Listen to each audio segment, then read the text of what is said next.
The morning of Jake's graduation dawned crisp and clear, exactly the kind of weather that makes you believe good things are meant to happen.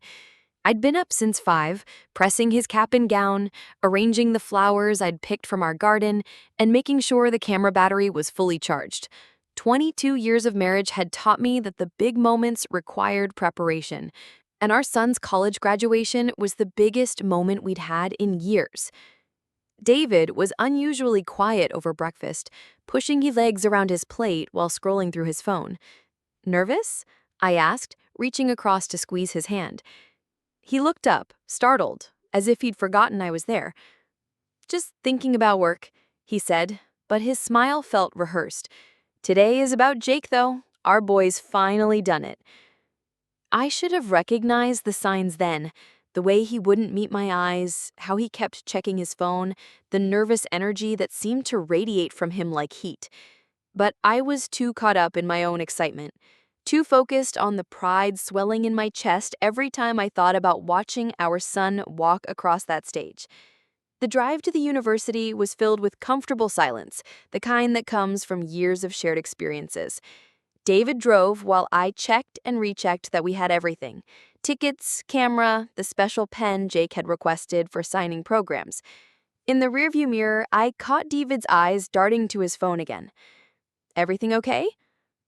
Perfect, he said, but his knuckles were white on the steering wheel. The graduation ceremony was everything I'd imagined and more. Hundreds of families packed into the auditorium, everyone dressed in their finest, cameras flashing as names were called. When they announced Jake's name, I felt tears spring to my eyes as our son, our baby, walked across that stage with his diploma.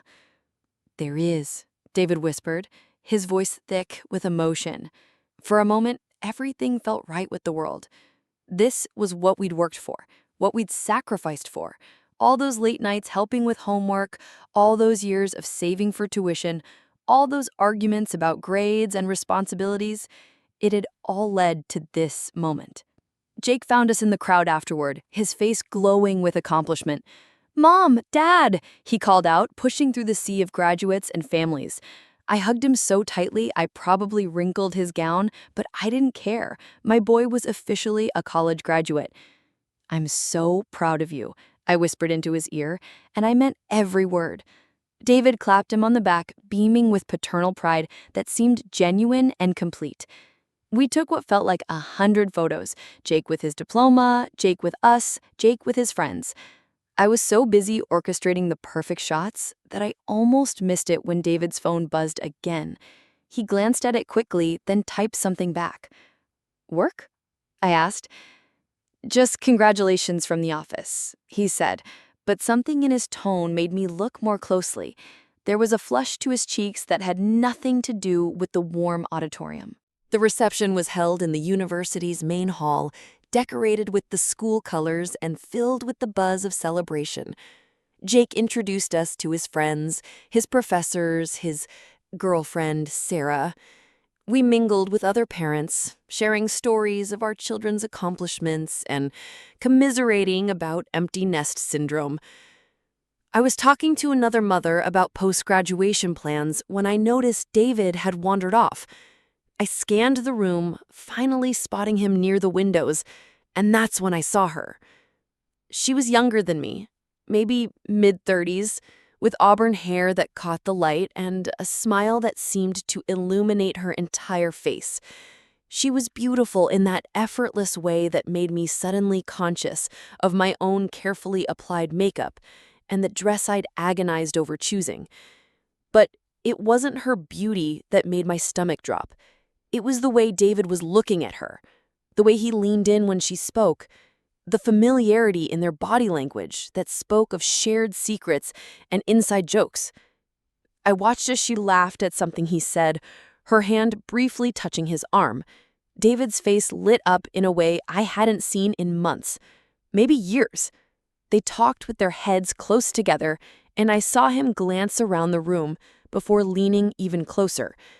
That's when I knew.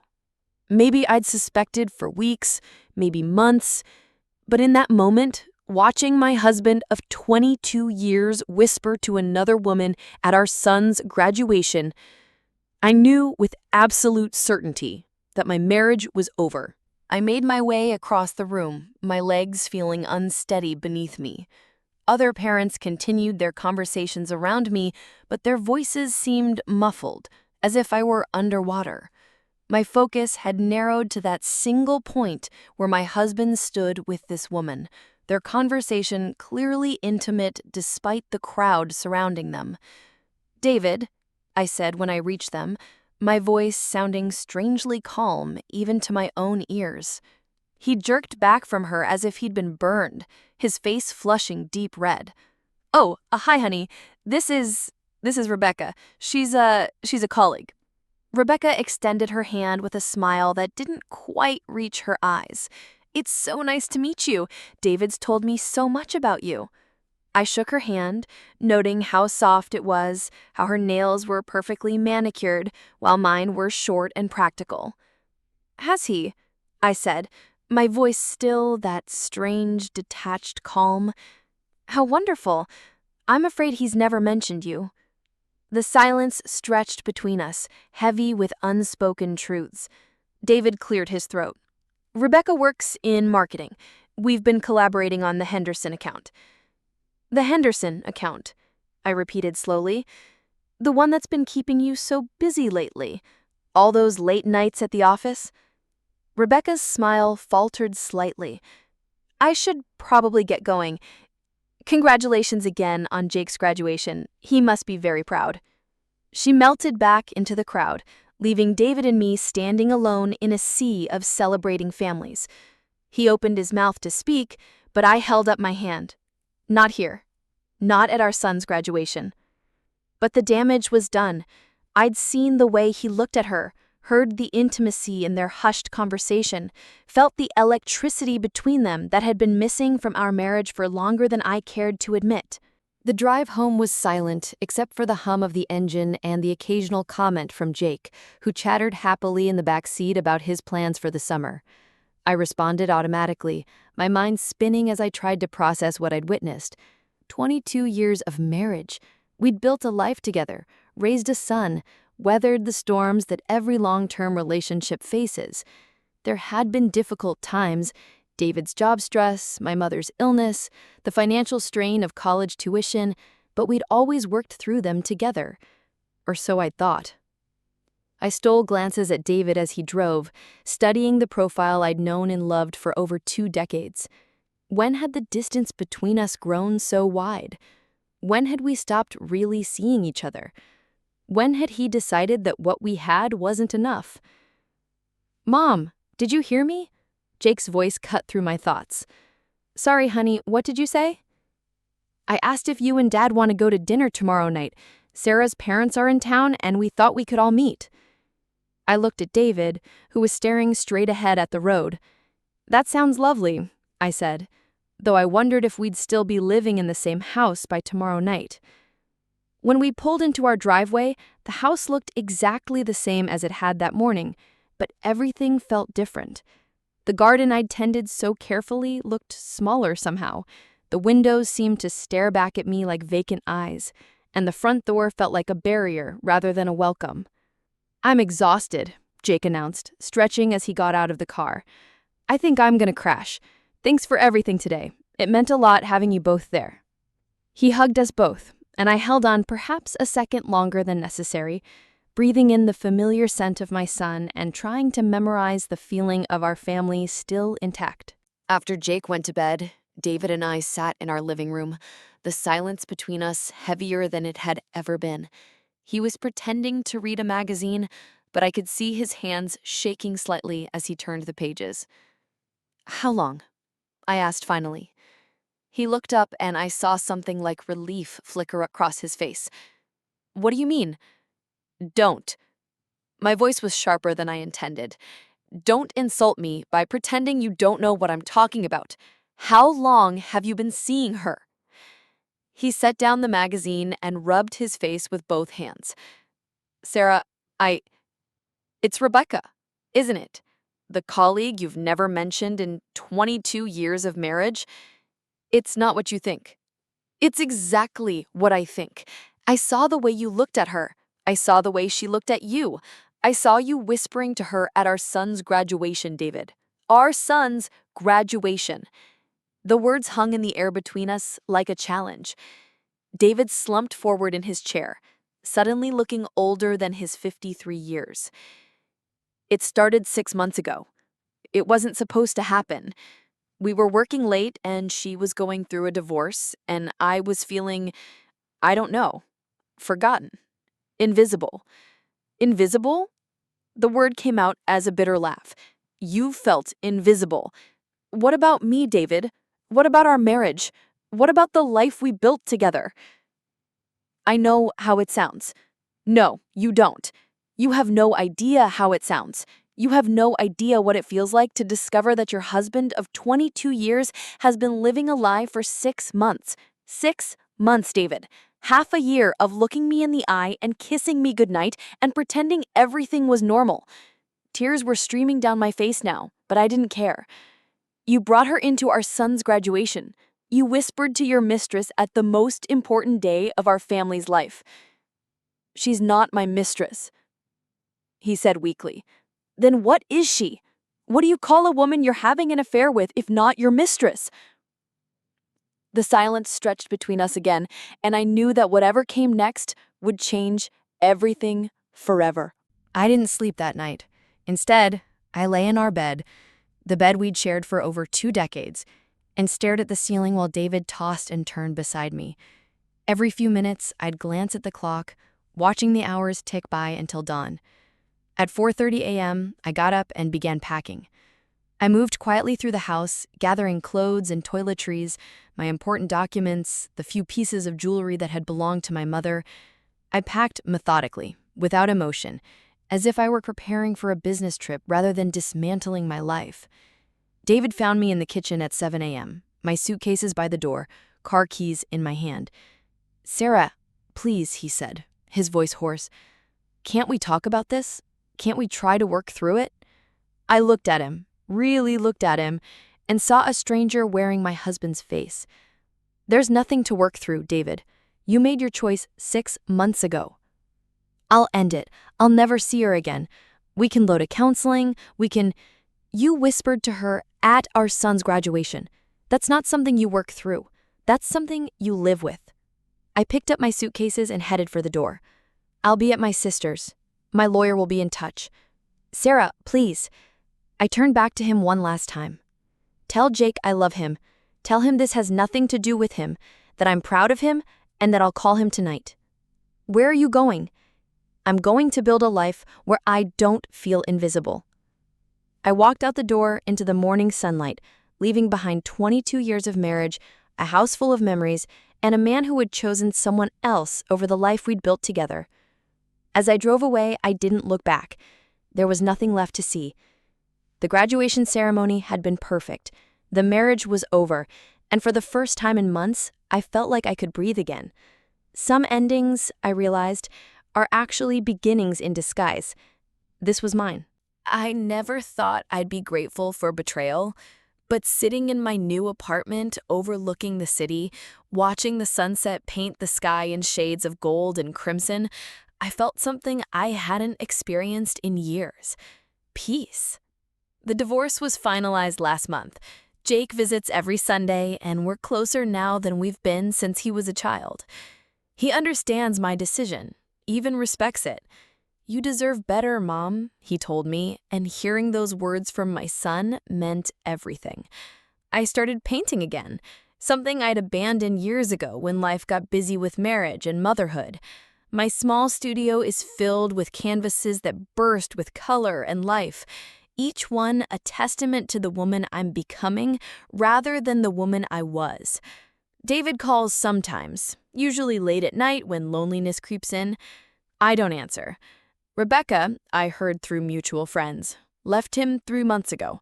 Apparently, the thrill of the affair couldn't survive the reality of a relationship built on deception. Yesterday, I ran into Mrs. Patterson from our old neighborhood. She looked at me with pity, expecting to see a broken woman. Instead, she found someone who was thriving. "You look radiant," she said, clearly confused. "I feel radiant," I replied, and meant it. Tonight, I'm going to dinner with a man I met at art class. He's kind, funny, and looks at me like I'm the only person in the room. I'm nervous, but excited. Feelings I thought I'd forgotten how to experience. The woman who walked out that morning after graduation was scared and hurt. The woman typing these words is neither. She's free. Recovery isn't linear, and healing takes time. But sometimes the life you never planned becomes the life you never knew you wanted. Sometimes the ending you feared most becomes the beginning you needed all along. I'm finally visible again. Most importantly, to myself. The other day, I found myself laughing, really laughing, at something trivial my new neighbor said about her cat. It struck me then how long it had been since I'd felt genuine joy bubble up from somewhere deep inside. In my marriage, laughter had become perfunctory, polite, scripted. Now it flows freely, uninhibited by the weight of pretense. I've started taking evening walks through the downtown area, something I never would have done before. The city pulses with life and possibility, and I find myself making eye contact with strangers, smiling at children, stopping to pet dogs. I'm present in a way I forgot was possible. My sister visits often, bringing wine and stories, marveling at my transformation. "You're like a different person," she says. But I correct her. "I'm the same person. I just remember who that is now." Some days are harder than others. Grief comes in waves, not just for the marriage that ended, but for the years I spent dimming my own light to accommodate someone else's shadows. But even on those difficult days, I know I made the right choice. Freedom, I've learned, is worth the temporary pain of change. I've started volunteering at the local women's shelter, helping other women navigate their own journeys from betrayal to empowerment. There's something profound about turning pain into purpose, about using your scars to help heal others. The women there see strength in me that I'm still learning to recognize in myself. My art has caught the attention of a small gallery downtown. Next month, I'm having my first solo exhibition, something I never would have dared to dream during my marriage. The theme is Invisible No More, and each painting tells a story of women finding their voices, their power, their worth. Jake is bringing Sarah to the opening. David won't be there. And that's exactly how it should be. This celebration belongs to the woman I've become, not the shadow I used to be. Sometimes the greatest gift someone can give you is showing you who you no longer want to be. I keep a photo from that graduation day on my easel, not as a reminder of betrayal, but as a marker of the moment I chose myself. In the picture, I'm smiling, but my eyes look distant, lost. Now when I catch my reflection in the mirror, I see someone fully present, fully alive. The man from art class, Michael, has become a regular part of my world.